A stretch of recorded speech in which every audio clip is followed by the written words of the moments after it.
good with y'all? Foster Gamma. Back. Oh yeah, for those probably watching the video, y'all probably don't know. Like, I was doing a lot of this all on one stream, but I never got around to finishing up. So hopefully we can actually get this done today.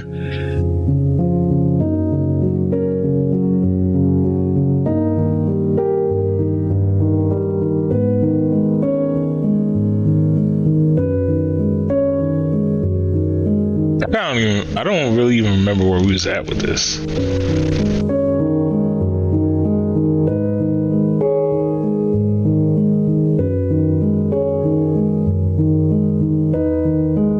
And then the other crazy thing is they kind of don't give you don't really give you instructions much to it, at least. I've tried working normal jobs, but they all have the same problem. You have to deal with annoying people. You're not allowed to hurt them. Okay. I worked in a call center once. That wasn't too bad. I mean, you couldn't touch the people to hurt them, but we were given scripts, which I'm sure were designed to emotionally torture whoever we talked to. The sadists that wrote them were really good at their jobs, too. Yeah. Oh, and there was this computer system they had to navigate before they were ever even allowed to connect with us. Did a great job of wearing down their will to live. By the time they got to us, they're hanging on by a thread. Yeah, that was nice. Okay, whatever with that.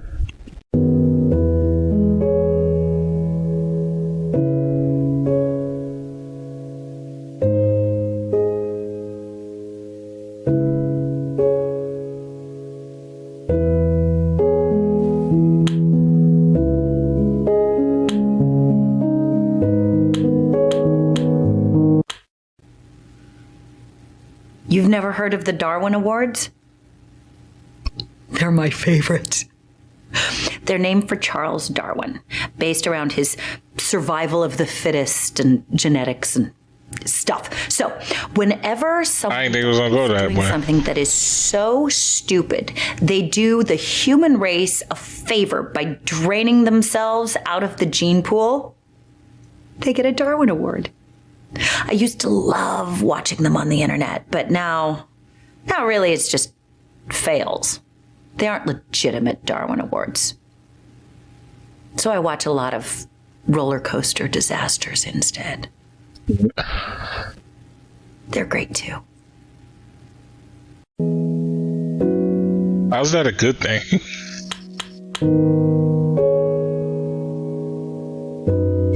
Oh, yeah. I need to actually turn up the volume on my end. Trying to get immersed.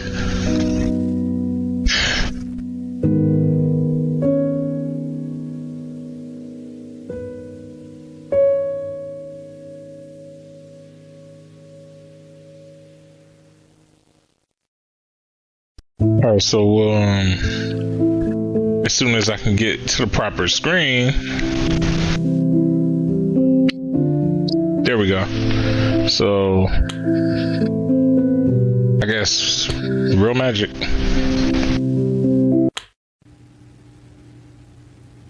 No one ever uses real magic in their magic act. It's all parlor tricks and very bendy assistants who can fit into small spaces. Machinery. Audiences just like to pretend it's real. If anybody ever came out and started performing sorcery or blood magic, the audience would lose their mind. Bro, they ain't ready for no shit like that, bro. That'd be nice. Yeah, I don't even be realizing that she's still like there. Or that she's like doing something. Like, I'll just look away for like a little bit.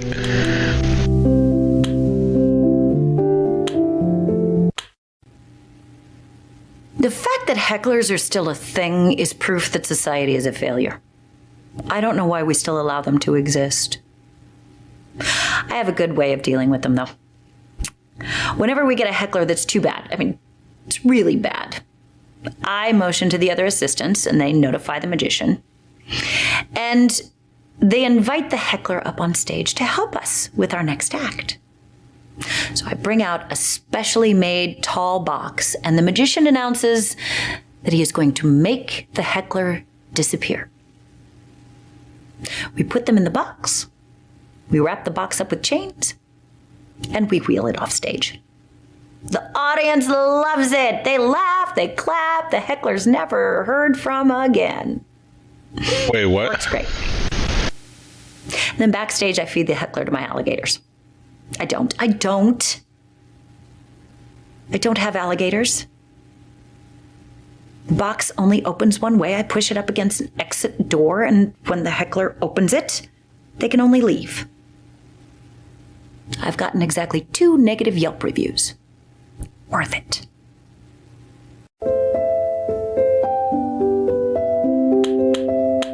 Okay.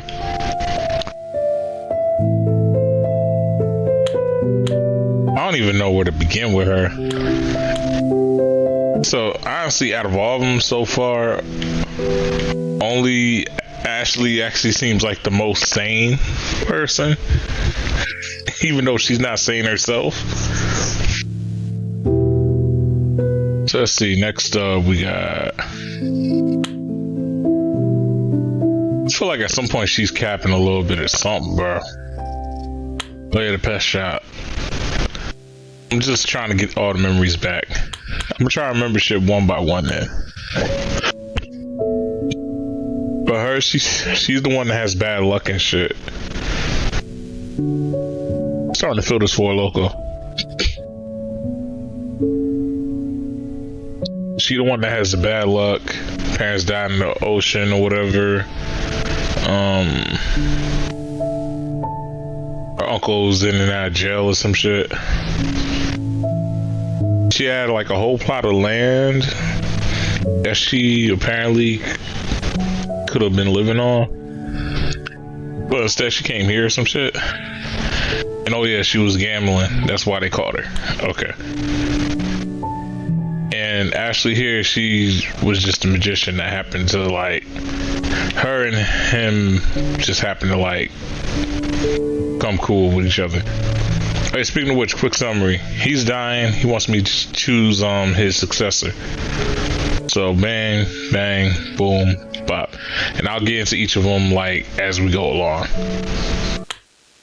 Well, I hadn't intended on going to Detroit, but since I was there, I decided to make the most out of it. I got a job as the mascot at a children's restaurant. It was kind of a cheap ripoff of Chuck E. Cheese.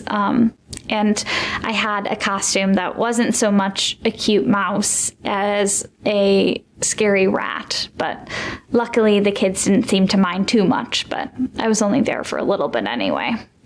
The first time I got my paycheck, I went to the bank and I was still in my rat costume. And unfortunately, 2 bank robbers came in also in costume. So when the police showed up, they assumed that I was with them and arrested me along with them.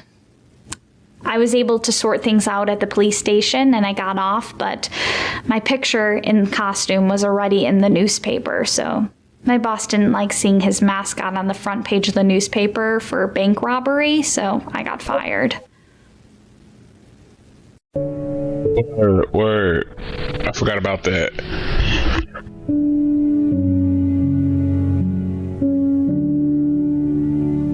Yeah, because she was mentioning that was one of the reasons why she got on fire from that particular job.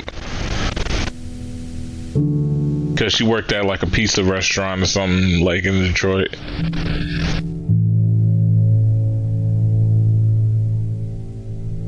Oh yeah, I ain't gonna lie to y'all, fam.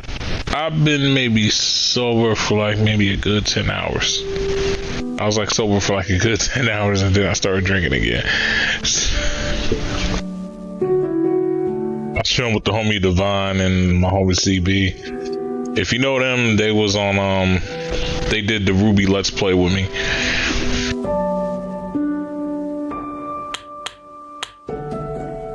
Alright, what's up with this cruise ship? That That was the most amazing job I've ever had. It was also the shortest. Unfortunately, the first time that we went out, we actually hit an iceberg and sank like the Titanic. Some of the lifeboats got destroyed, but most people were able to get on one. The rest of us had to survive by climbing onto the iceberg. Damn.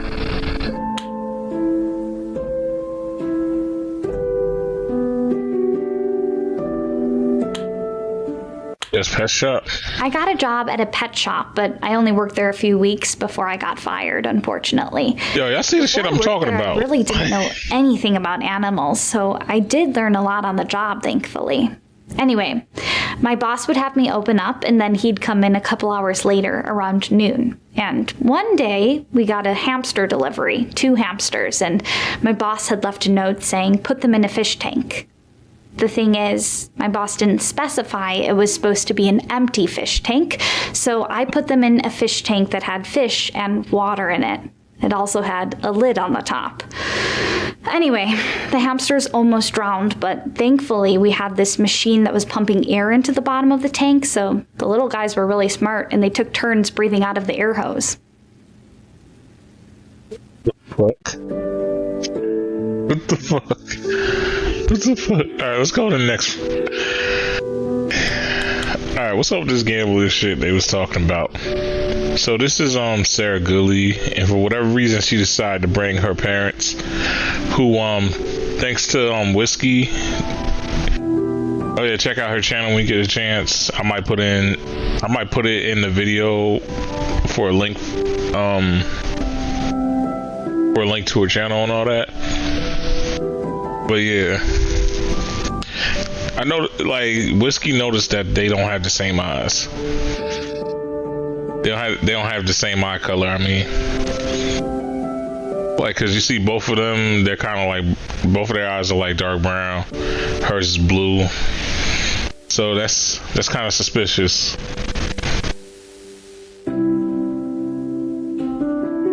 I sound so drunk right now, yeah.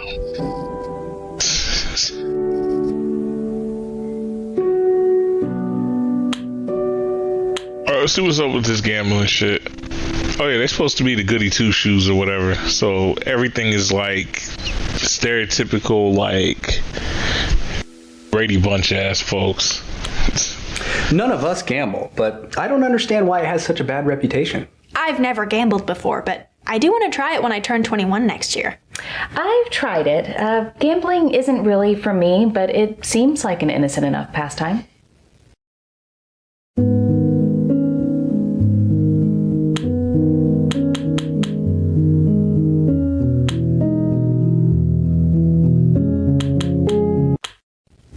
Eleanor was a phone operator for most of her life.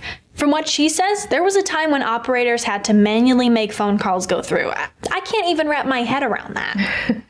I've known Eleanor for years. She organized the town's first bake sale, and she always had the best Christmas decorations every year when I was growing up. Our town gets very into Christmas lights. Walking around and looking at all the decorated houses, it's a tradition for us.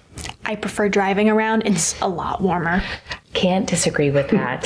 Sarah and I don't like the cold weather as much as Walter does. Oh, I've always loved the winter. Playing outside in the snow is one of my favorite things growing up. I've made more than my fair share of snowmen. I'm more of a summer girl. Me too.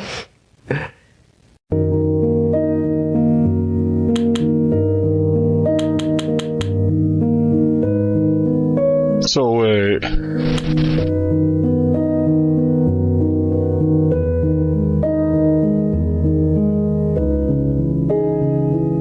I'm trying to remember if Eleanor is Sarah's aunt, so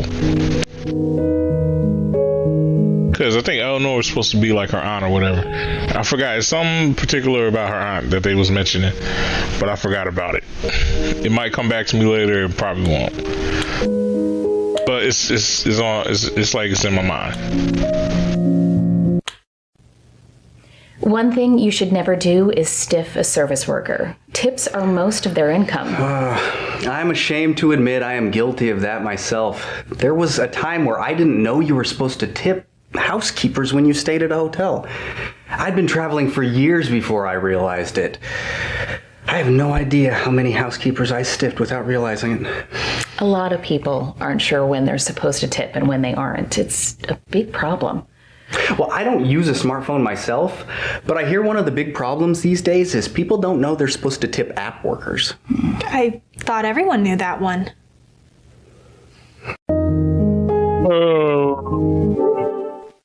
So I'm supposed to tip the person that cleans the rooms at the hotel, and you're supposed to tip app workers too?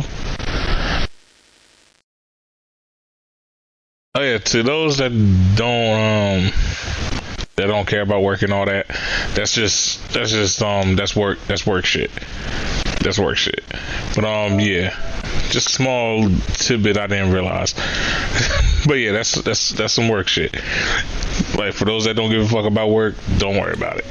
But I'm just thinking, I'm like, dang, sucks all them people didn't get paid.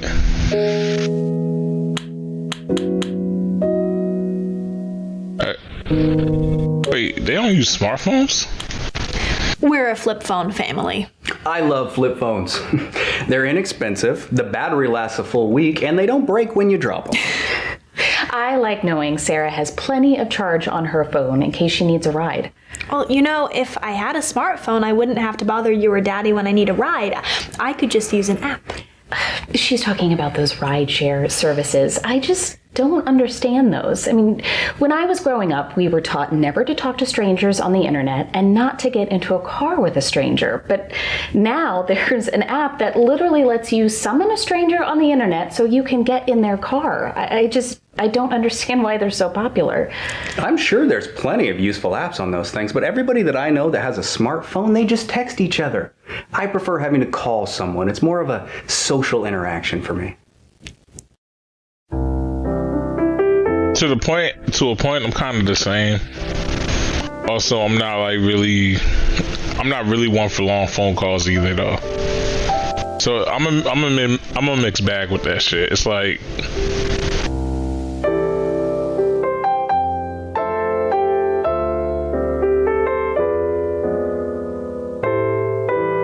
usually I'm the type, I'd rather just like come through and hang with you as opposed to like just talk or text with you. Just because it's like, usually if I'm calling you or if I'm texting you, or actually no, if you're calling or you're texting me, more than likely I got something I'm doing.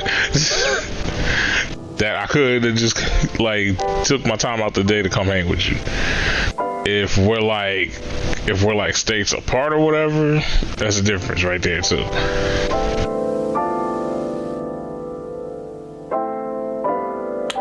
But this Four Local got me getting off, like this Four Local really got me off subject right now. Man, why would I care if she's a summer girl? The fuck does that have to do with anything? Yo, alright, what's up with this man Harold here? Harold is the friendliest person you'll ever meet. He can go on for hours about the past. He used to own the hardware store in town when I was a kid. They had a toy section that was only a few feet wide, but it felt like a full toy store to us kids. You know, the way you're going on about the past makes you sound a little like Harold. Well, I don't think I'm quite the storyteller Harold is. He really likes to go into detail. That's true. He once told me a story about toilet paper that lasted for 20 minutes. It was a good story. We've all heard that one. Harold likes to go on and on about how toilet paper rolls have gotten smaller and smaller over the years. So now you have to buy a 12-pack of toilet paper just to get the same amount of toilet paper that used to come in a 4-pack. He has a point. I mean, if they still made them like they used to, my grocery trips would be a lot easier.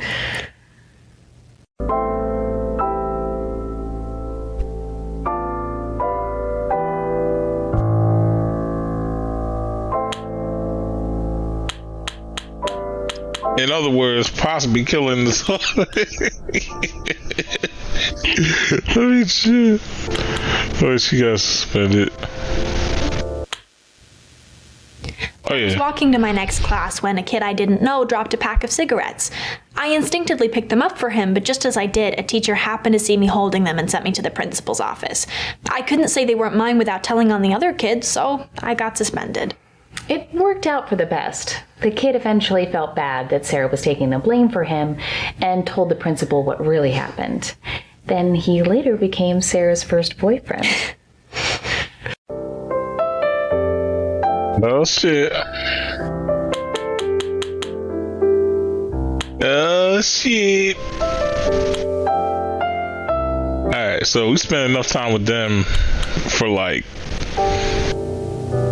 I don't know, they just got me thinking about weird shit. But oh yeah, what's good with you? What's good with the? Oh yeah, so Becca and Todd, they getting married, right?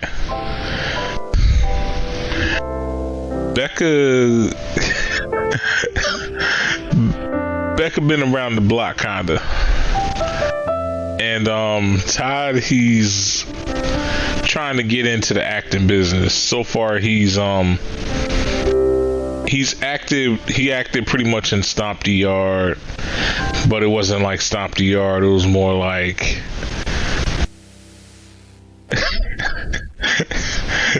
what they say, he was a shooter in the school video, like in the school shooter prevention video. He was that dude that was just walking around just talking about, oh, I'm gonna get you, I'm gonna get you. That was him.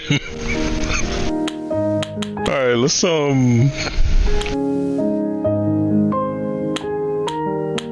oh yeah, and for whatever reason, I guess he was feeling Becca's sister or some shit. What's up with this? My little sister Rachel, she's so competitive. It's kind of annoying. So I was kind of a prodigy in middle school, so I skipped a grade. And then she skipped 2 grades. And then I graduated 5th in my class at Harvard. So she graduated 4th. It's like her only goal in life is to be just marginally better than me at everything she does. The two of them have been at it since they were very young. Everything is a competition between them. Yeah, competition. I rarely win. But luckily she did not go into the legal field. She took the easy route. Medicine. I'm kidding. No, if she had joined the family firm, I'm sure she would have been made partner 2 years before me, despite being 2 years younger, but it's fine.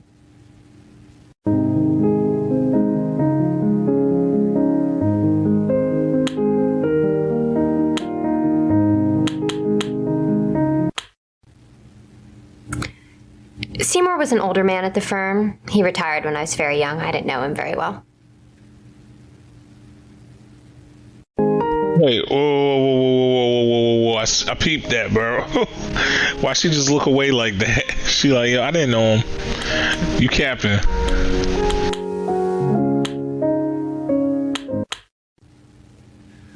Oh, Lily, she was just the worst. I wasted 6 months of my life dating her, and that is all that needs to be said.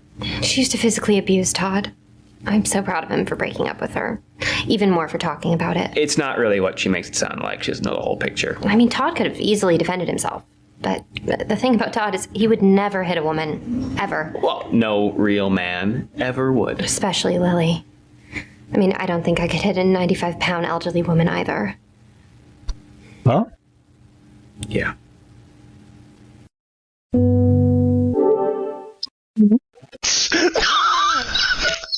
What? What?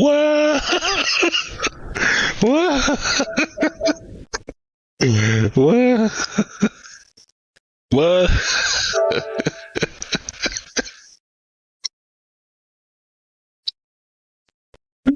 What the fuck?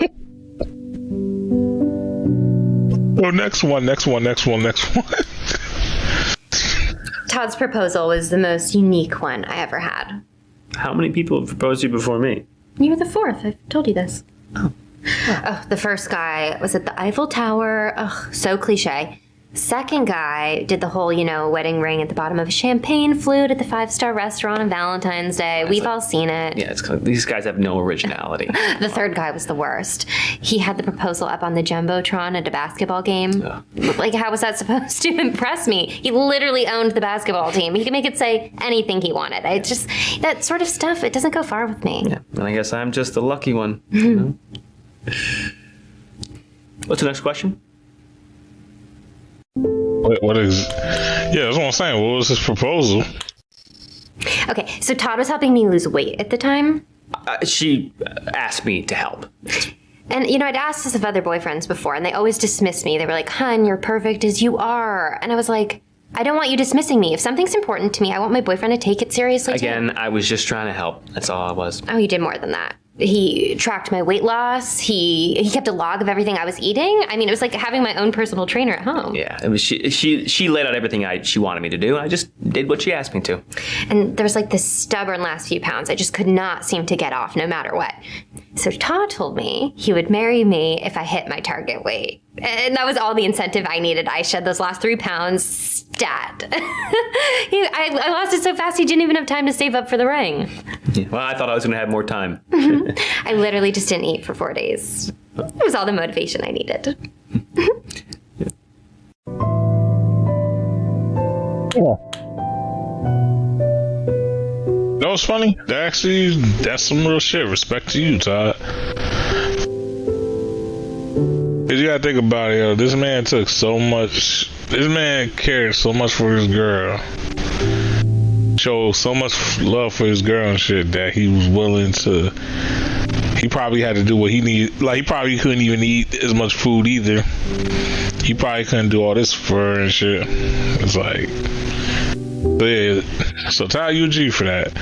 But I feel like somewhere along the lines, you're just gonna say one thing that's just gonna have me like, man, like, fuck out of here. That's pretty much how I feel, bro. Like, you probably gonna say one thing. I don't know what it's gonna be though. That's like the only thing. Like, what's it gonna be? Will it be the ring, or keeping the last name, or famous? Oh yeah, I did not even ask about the owner yet, right? But anyway. We just decided to skip the whole engagement ring thing and the wedding band thing. It's such an outdated concept. Plus, Todd thinks it's a waste of money. Well, engagement rings are a scam. There's a great Adam Ruins Everything video about that, actually. Yeah, plus I deal with a lot of high-profile clients at work, so if I had a ring, it would have to be huge, something that Todd couldn't afford, really. I know that sounds shallow, but, people really do judge you for the clarity and size of your diamond, so it's best I just don't have one at all. And to a point, she's not wrong either. Well, both of them not wrong either on that point. Because don't get me wrong, you're supposed to hold your peoples down. Like, if your ring like costs like a whole $1, you wear that shit with pride, of course. But if y'all both in agreement, like, yo, maybe we should hold off on this shit. Like, who got a problem with it? Who got a problem with it? I don't got a problem with it. She don't got a problem with it. He don't got a problem with it. And I mean, if she happens to meet any famous clients,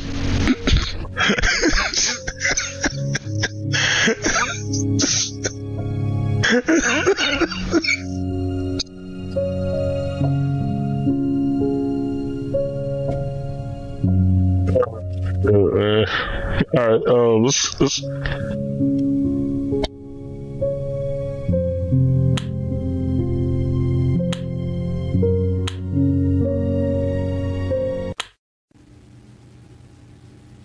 You can buy anything if you know where to look. I used to buy weed on the dark web before it was legal. I know there are people who buy fake IDs on the internet. Anything. You can find it.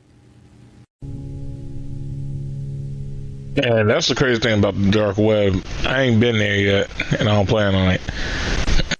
Because that's that shit that'll get you fucked up. You go looking for one thing, next thing you know, like, you got everybody on you now.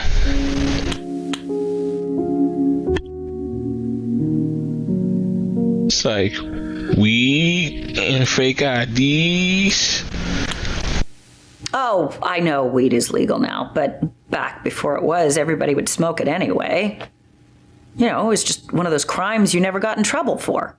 Like speeding or practicing medicine without a license. Practicing medicine without a license. What? The sale of human organs is a multi-billion-dollar a year industry. And who do you think is taking those organs out of the people who lose them and putting them into the people who need them? I doubt it's someone practicing with a license. But I'm not doing it. I am not involved in that industry. I dabble in taxidermy, but I am not skilled enough to take a kidney out of someone and put it in someone else and have one of them live. I don't know what taxidermy is. What is taxidermy? Taxidermy is a hobby of mine. Whenever I find a dead animal, I take it home and I stuff it. And then I save them, and when I have enough of them collected, I take them to dying children in the children's hospital. Because children love stuffed animals.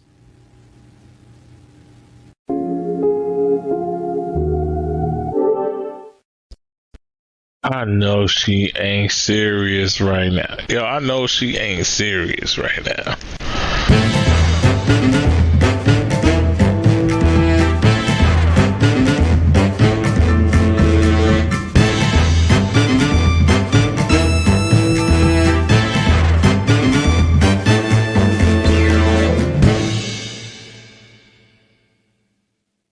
Right.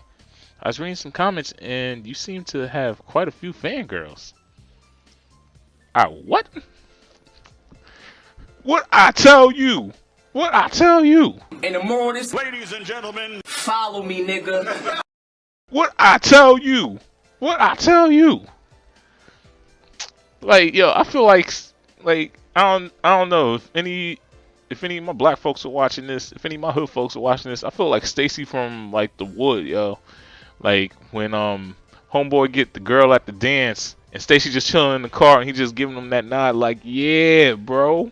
Like I feel like that right now. But like anyway, let me continue this. And that's like the only, I think that's one of the disadvantages of streaming. It's like y'all won't get to see that to the actual episode.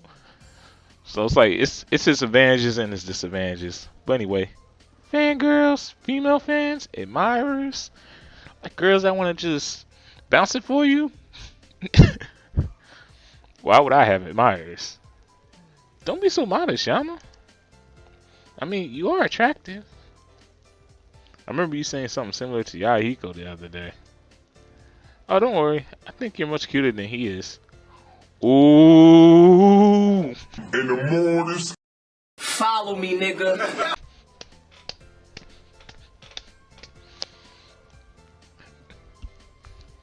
Go Yama, go Yama, go Yama, go Yama, go Yama, go Yama. Get it, get it.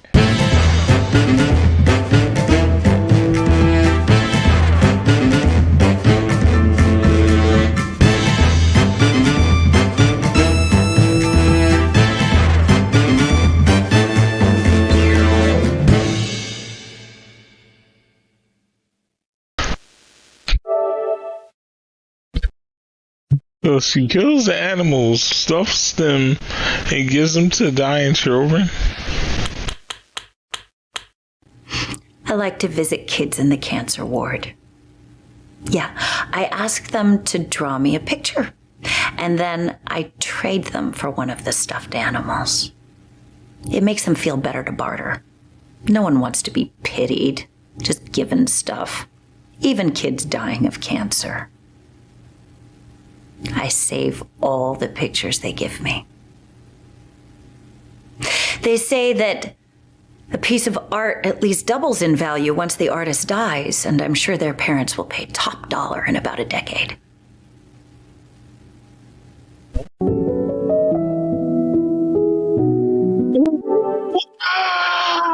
Wow!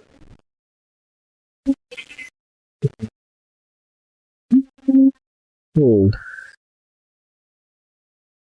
I know she really didn't say that. Damn, I was just thinking like, okay. But I kind of do agree with her on the fact that like, I think maybe bartering probably works than overly giving, because then it's like, yo, you're pitying the person, or at least it comes off that way. So that's that's a lesson I might actually try and incorporate. But I'm not saying like the full on lesson, but it's like, yo, when you think about it though, she kind of does make a point. It's like, yo, you just overly give at that point. It's some consider it pity. So yeah, small stuff like that.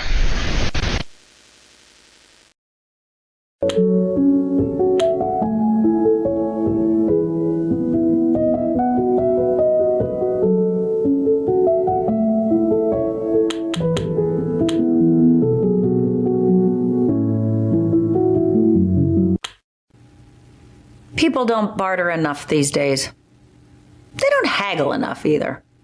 For instance, if someone has a poster for a lost pet and they offer a $100 reward, now in my experience, most people would just take the $100 and be happy.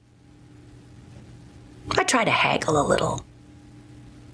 They'll go for at least $150. I mean, no one posts their best offer on a flyer that's going on a telephone pole.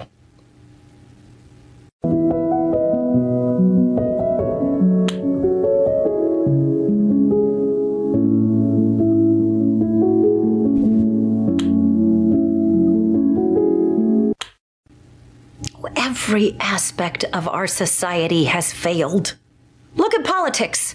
We live in a democracy that is so divided, no matter who gets elected, half of the population is going to be miserable and angry. Families are divided. Lifelong friendships are torn apart. We are so at odds right now that left and right Twix don't even come in the same package anymore.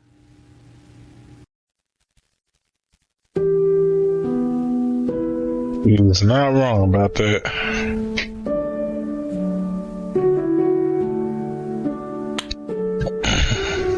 That's the funny thing. She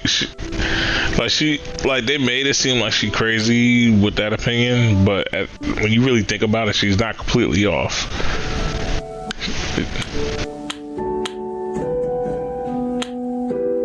Guess hobby.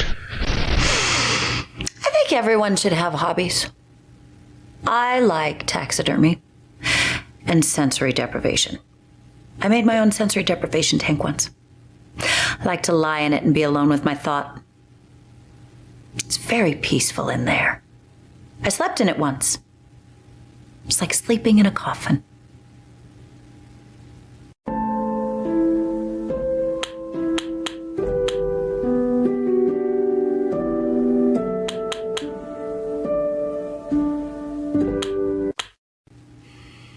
There are people who talk all the time, even when they have nothing to say. If you have nothing to say besides hello or hi, why talk? I really don't enjoy misguided politeness.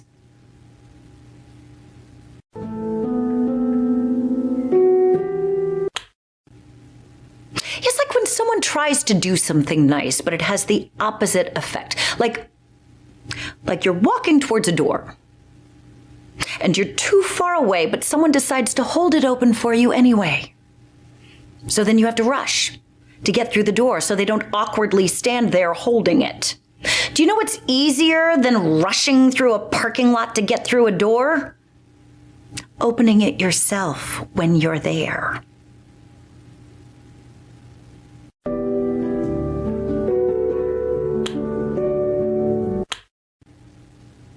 Oh, I never had a fake ID. I grew up in a small town. It would have been pointless. Everybody knew everybody else anyway. And really, the only reason to have a fake ID is so that you can buy beer before you're old enough. And I don't drink. I do. I did buy a lot of beer for other kids when I was in high school, though. I mean, sort of. I would buy the non-alcoholic beer, and then I would peel the labels off, and I printed my own, put something, generic and fancy sounding. And then, during study hall, I would just sell it at a drastic markup. Nobody ever called me out on it. I don't think they ever figured it out. I even remember hearing some of the kids brag about how much beer they were able to consume. Oh, shit. They must have been very shocked when they attended their first college party. Where it was probably lit. Yo, they was probably. Yo, that's one of them parties where you see that one motherfucker wake up next to the goat and shit.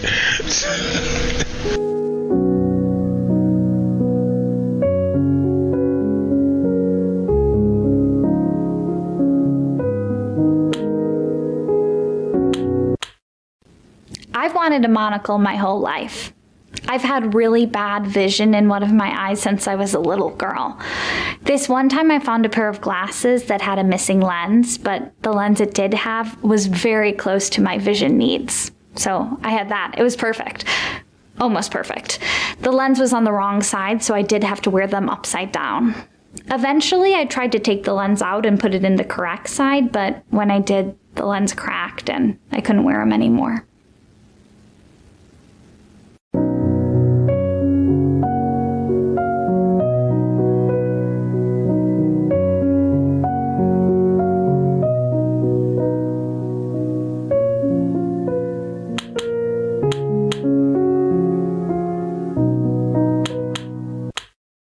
It's not what it sounds like. A couple of girls at school were playing a prank on this kid, Tommy. He was really unpopular. They pretended he had a secret admirer and started passing him all these fake notes. They were just building up his hopes to crush them. Eventually, so many kids got in on the prank that nobody even knew where it started. I didn't want to see him get hurt, so I pretended I was the admirer and we dated for 2 months. He turned out to be a nice guy, but I was only 17 at the time and nowhere near ready for a boyfriend yet.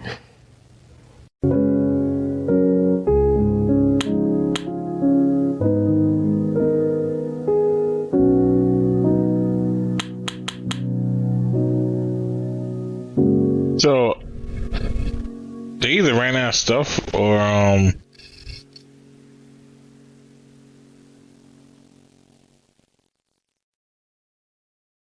it looks like she's pretty much done.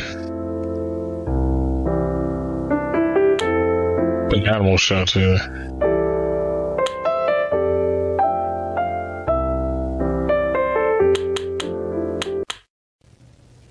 Walter likes the winter, but you will not catch me outside if there's snow on the ground. We've never helped Daddy shovel snow once. We just stay inside with the heat cranked up. Believe me, they more than make up for it in the summertime. I can't remember the last time I watered the lawn. We do love finding excuses to work outside during the summer. I'm starting a charity car wash. I already have a bunch of other girls signed up. We're starting on Memorial Day. I love the car wash idea. There are always plenty of worthy charities that need the money. Plus, it's a lot of fun. It's like getting to go to a water park for free.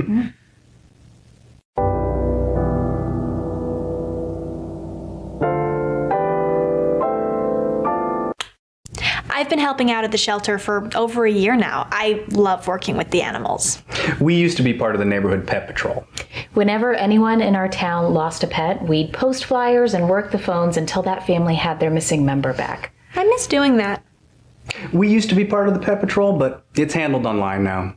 I hear it's very efficient, but we don't have the internet in our house, so we're not part of it anymore.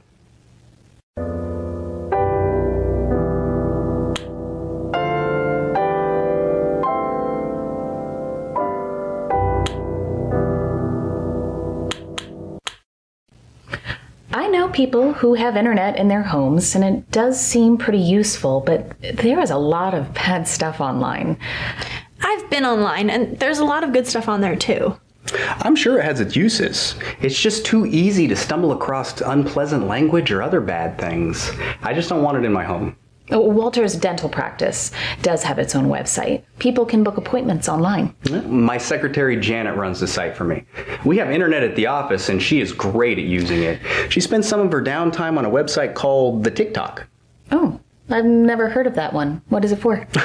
Honestly, I have no idea. Janet has showed it to me multiple times and I just can't wrap my head around it.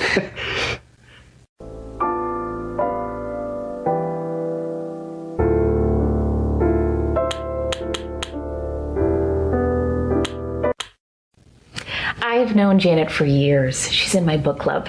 I play golf with her husband Frank. They're good people. Frank and Janet invited us up to their fishing cabin this weekend, but we had to turn them down. We didn't want to be rude by declining, but fishing really isn't our cup of tea. I just don't see how snatching another life form from their home could be fun. What did those poor fishies ever do to us? Oh my goodness. We've never been to a rock concert. We really should go sometime, though. Walter wasn't the biggest fan of rock music for the longest time, but it was Sarah that convinced him to give it a try. All the rock music I heard growing up just seemed so edgy, I figured it wasn't for me. Daddy just hadn't listened to the right bands. That's true, because I wasn't the biggest fan of rock music either, when all I ever heard were wild groups like the Beatles and Billy Joel. If Sarah hadn't shown me that there were less rowdy bands out there, I'd probably still be missing out. It is amazing how much Sarah's changed our lives.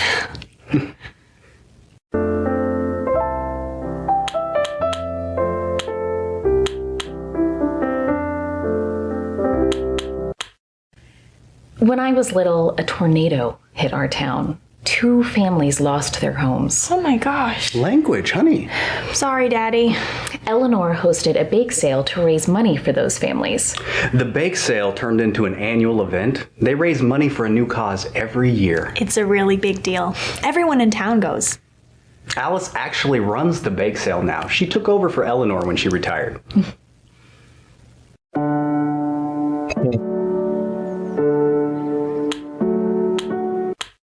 Sarah used to only volunteer there once a month. She wanted to work more, but they didn't need the help. True, but when Sarah wants something, she finds a way to make it happen. While working there, I learned that a lot of the local homeless people were illiterate. She talked them into letting her use their facility to hold a literacy class once a week. It's every Friday night from 6 to 9. There wasn't a lot of attendance at first, but it's a pretty full class now, and I've made some good friends there too. It's the one night a week that I let Sarah stay out until 9:30 now. I don't want her coming home that late, but she's really making a difference in people's lives. Oh wow.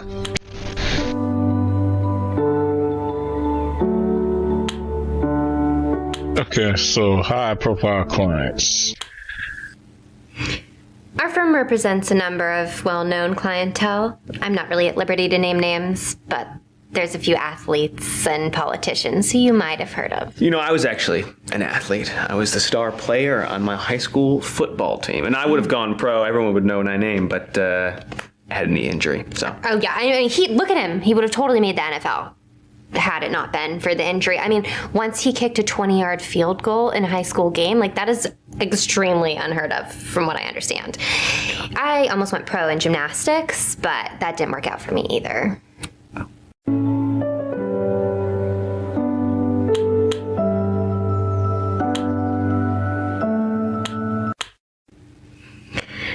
My father doesn't really like Todd. Oh, well, maybe at first, but I think we get along better now. Todd really wants to impress my dad. That's actually part of the reason why we're having this budget wedding. I'm sure Daddy would have paid for a big wedding if I asked, but Todd wants to prove to him that we're self-sufficient. And we are. Mm-hmm.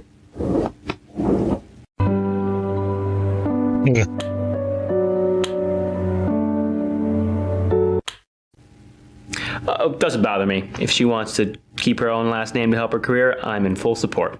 Todd's actually thinking about taking my last name. That way, if we ever adopt children, we won't have to explain why we have different last names. Yeah. Okay. Yeah, I'm about to say adopt. Oh yeah, Becca here loves the idea of adopting children. Also, we can't really have children of our own because Todd's been sterile ever since his motorcycle accident. Yeah. Oh, at least my accident was cool.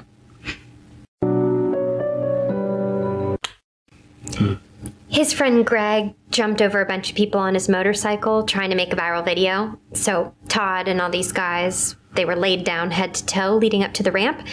And Greg almost made it, but his back tire came down right between Todd's legs. We don't need to describe every detail. Oh, right. I actually have it on video if you want me to send it to you. That's not necessary. Nah, send that shit to me, fam.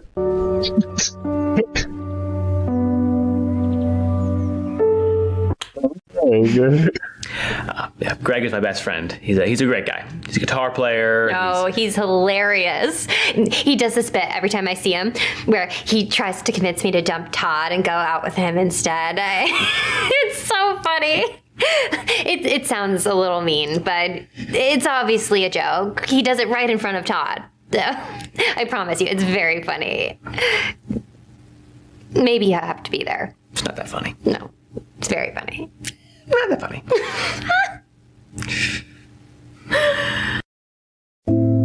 Oh my goodness.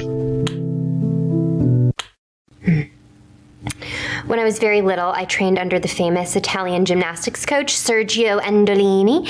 My parents were convinced I was going to make it to the Olympics. I had the leotards Stop. and... That's enough. Sergio Endolini isn't a real person, all right? We're not married. The only reason I said we were married is because I wanted to get a free room upgrade at the hotel. As you can tell, he's a cheapskate. Well, as you can tell, she is a hooker. Okay, I'm not a hooker. I am a sex worker. Oh, so I'm so and we didn't sorry. even have sex because you were busy crying the whole time. Not true. No, it is kind of true. The only reason I'm still sitting next to this person is because I wanted to be paid for this book, so... And now you've ruined it, so thank you. I ruined it. Yeah, You're did. the one who made me look like a complete loser. He kind of is. You know what? I'm sorry for wasting your time. Goodbye. Can I still get paid? Boy, yo, they try to be slick as hell, good.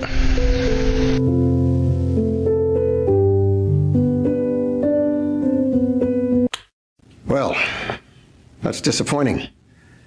I guess there's no reason to consider them as potential heirs anymore. Yep, they done out here.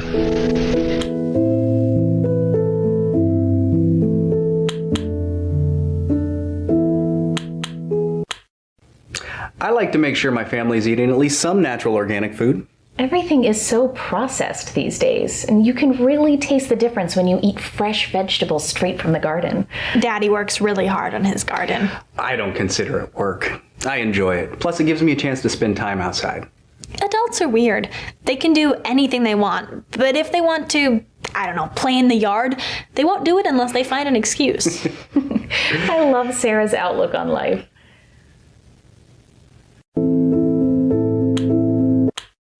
I love water parks. One of my favorite things about living in Utah is that we have so many of them. I'm a bit of a water slide enthusiast myself. I'm not really into the water slides. My favorite part is the lazy river. I think Sarah's favorite part is all the attention she gets from boys when she gets to wear her bathing suit. That's nice too, but I've always loved water parks. My parents used to take me all the time when I was growing up. My favorite ride is the one where you have to cross a bunch of lily pads while holding on to the rope. Walter always makes it across, though. I mean, that defeats the purpose. You're supposed to fall in. Well, what's the point of going to a water park if you're not going to get wet? I like the challenge. It's hard to get across. Plus, my feet get wet. I don't think he gets it.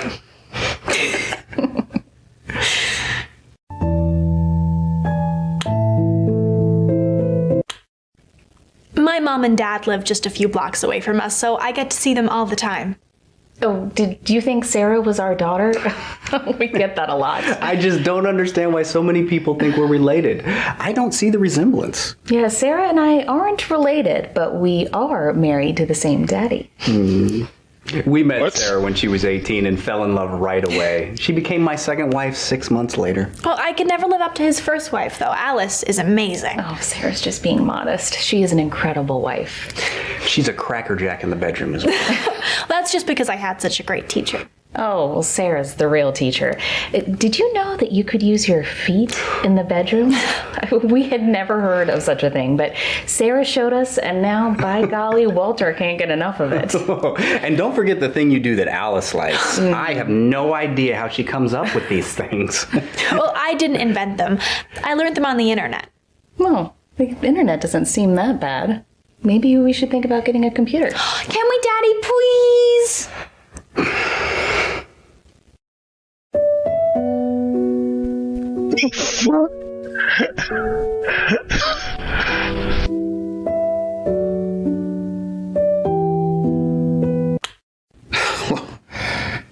Well, I did not see that coming.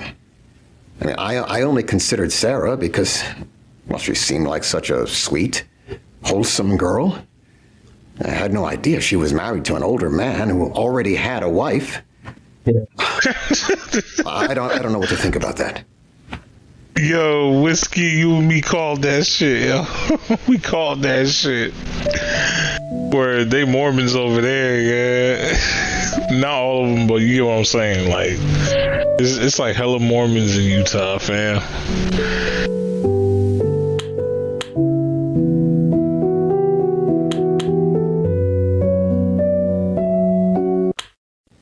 After the ship sank, there were over 80 of us stranded on the iceberg, and we had no way to call for help, no food, no water.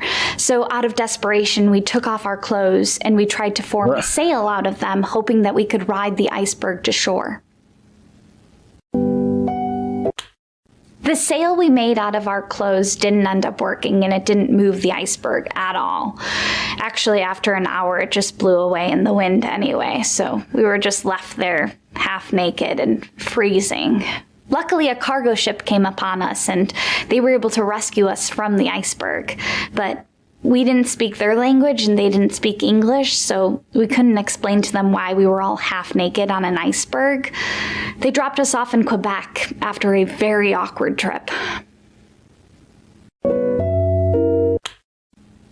I don't know what happened to the other survivors. When we got to Quebec, we all just separated. Hitchhiking back to the United States from Canada was really unpleasant. Everyone only spoke French, and I was still half naked. Luckily, someone did stop, and they had a pickup truck, so they let me sit in the back, and they stopped 20 miles from the New York border, which was great because I only had about a 6-hour walk back to the States.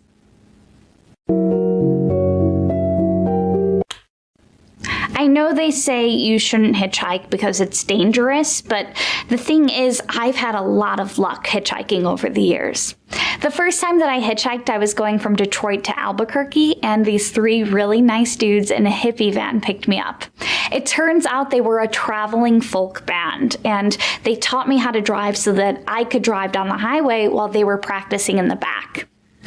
It took a really long time to get to Albuquerque because they kept having to stop for shows, and we did have to camp in their van every night, but it was still great. You know, I've met my fair share of famous people over the year, but this was really cool because they were real musicians, and we got to get pretty close. Also, by the time we got to Albuquerque, I was so good at driving that I passed my driver's test the first time.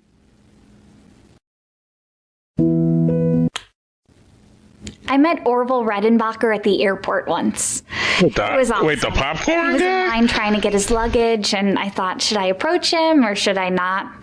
You know, I imagine a famous popcorn magnate like that is probably constantly having groups of people swarming him, trying to get his autograph.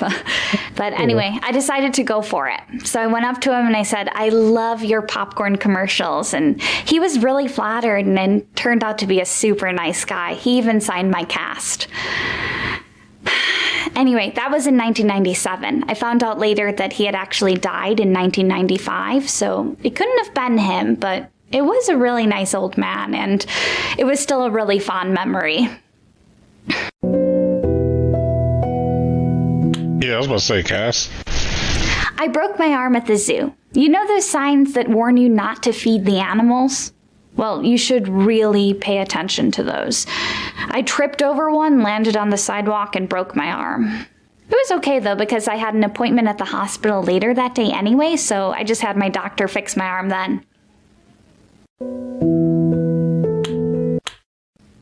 Oh, I've been to the hospital a lot. I tend to get hurt pretty easily. You know, I've had so many x-rays and MRIs, I'm surprised I don't have superpowers.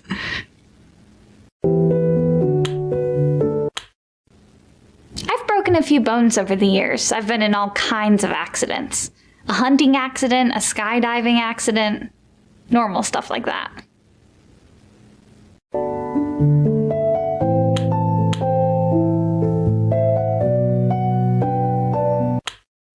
When you see people parachuting on TV and in movies, it seems like they're being gently lowered onto the ground like a feather. But I am here to tell you that is not the case. Even with the parachute, you're actually falling really fast and impact can be really rough.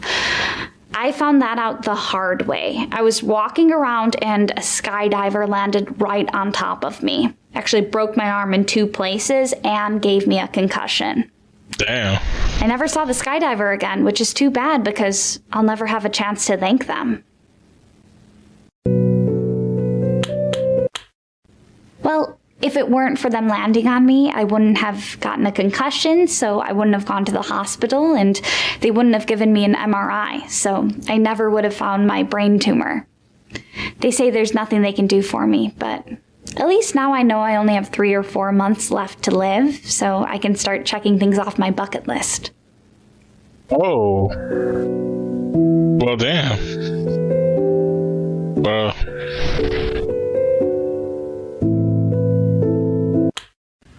That poor woman never catches a break, does she? I don't suppose it would be logical to leave a hotel to someone who's not going to be alive much longer than I am.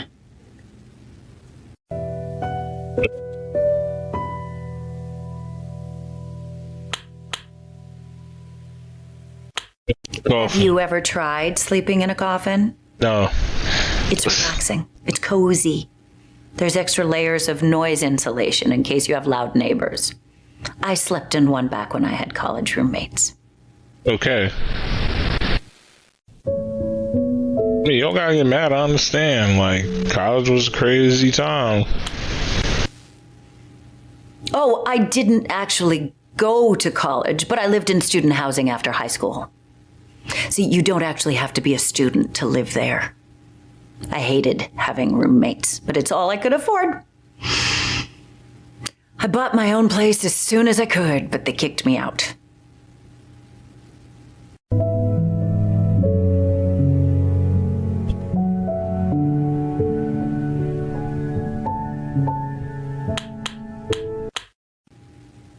I bought a burial plot. No one told me I wasn't allowed to move in until I was dead. That is a stupid rule. I should have sued them. But they agreed to give me my money back as long as I took my coffin and left.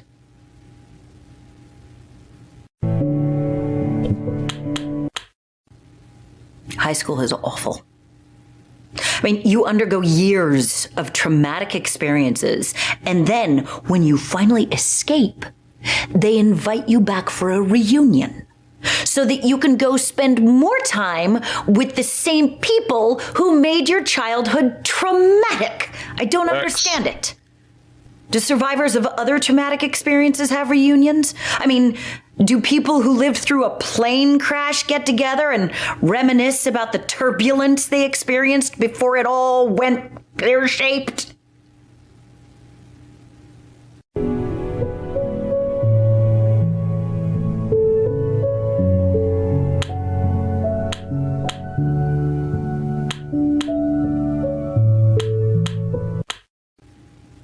I've never been in a plane crash.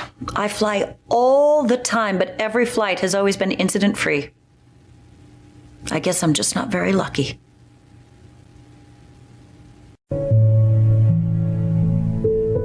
Okay, let's go with reunions. I don't understand reunions or nostalgia in general. People cling to the past like it was the best part of their lives. But you know what most people spent most of the past doing? Waiting for the future to come so their miserable lives would improve. Really makes no sense to me. I don't live in the past. I look to the future. I am so ready to be in the future. The second my contract is up, I am out of here. I am retiring to someplace very far away with very few people, and I am never going to think about Las Vegas again. Can't wait for that. I want to see what the future holds, because I'm done here. Oh, you done here? Well, what do you know about that, yo? I finished it. Well, that's surprising. I would have thought she'd be more emotionally invested in the Bellflower after running her magic act here for so long. I guess I must have misjudged her. Yeah, what is she gonna do with this shit, man? Well, all 4 candidates have potential problems, but someone has to take over the hotel. I don't have any more potential heirs, and I've run out of time to keep searching. Now, you've spoken to all of them. Who do you recommend?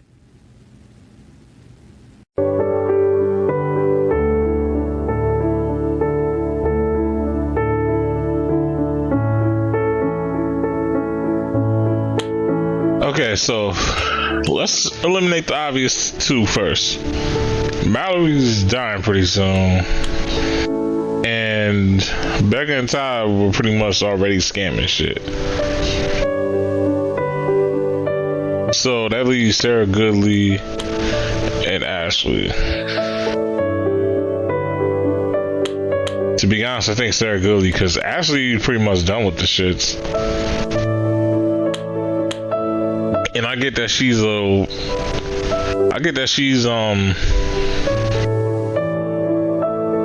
I guess she's a second wife and all that, but bro, that's like that's three heads of a family versus like 2 that's gonna possibly keep your hotel going good.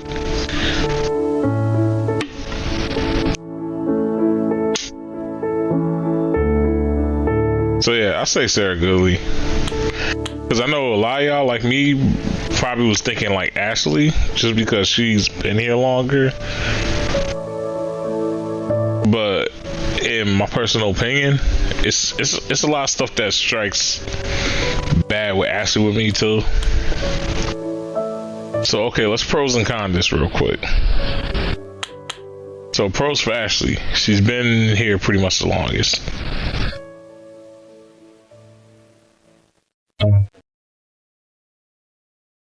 She's technically proven that she can run a business, and she's also proven that she wouldn't like back down from a business. I said business. She wouldn't back down from like anything pretty much. But then the cons with her is that she doesn't like people.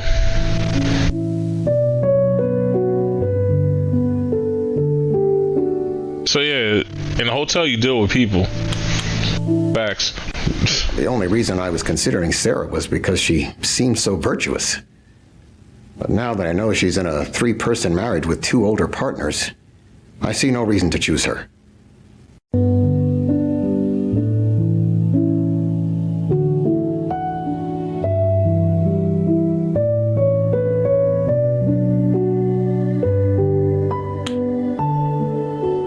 Yeah, that's what I was about to say. She's not perfect, but no one is. You make a good point. I may disagree with one of her life choices, but I doubt I could find a more caring person with strong moral values anywhere.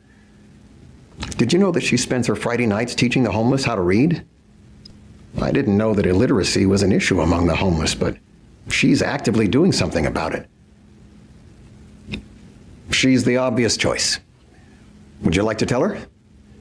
You deserve to be the one who breaks the good news. Again, so y'all probably was like wondering like, yo, why didn't you choose Ashley? Because again, she was retiring, thinking about leaving, and she's not a people person either. And then not only that, it's like, so yeah, it's like Ashley would have been good for business, but her not being a people person could have possibly been detrimental to the business. Because you gotta remember, she played the assistant role. She wasn't the actual magician. So that means like, yo, she rather be away from the spotlight if anything. Like I know she said she did that as a get rich scheme, or to get richer scheme. I said scheme. She said like the benefits came more because people were too sexist and wouldn't like accept the fact that there was a female magician.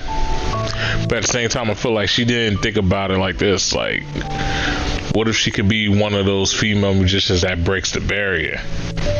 She didn't want to go for all that. So, to the point, she's kind of not ambitious, if anything.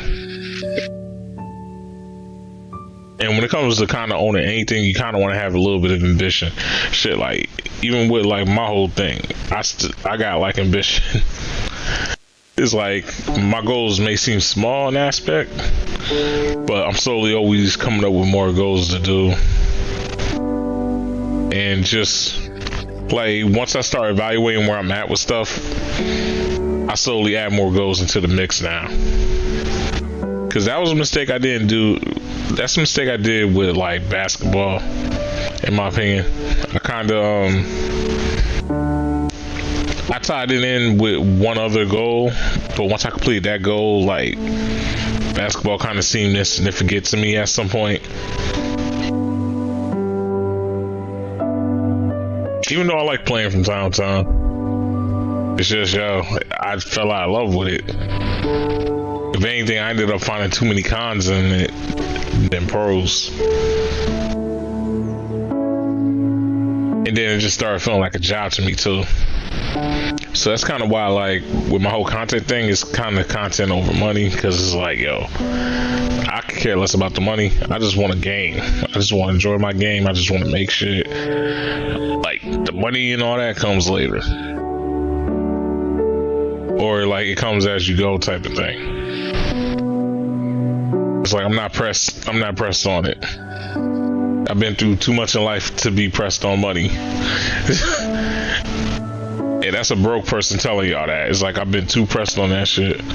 But anyway, congratulations to you, Sarah Goodley. I done got a little bit too personal with myself, and yeah, I got a little bit too personal with that aspect. But it's whatever. I fucks with y'all.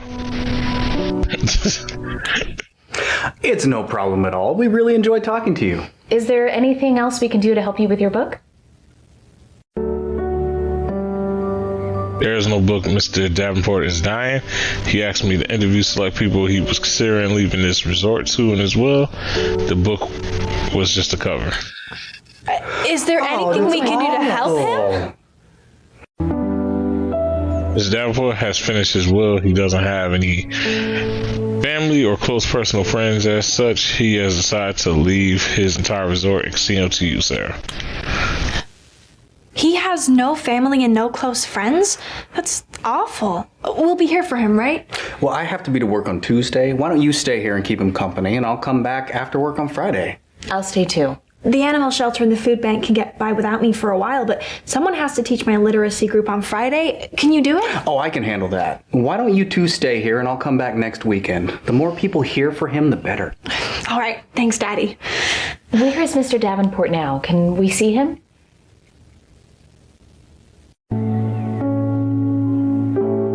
He's here at the hotel in the presidential suite. Of course it'd be the presidential suite. Like, fam, how you own no hotel and not have yourself in the presidential suite? What do you say we go try to cheer him up? Absolutely.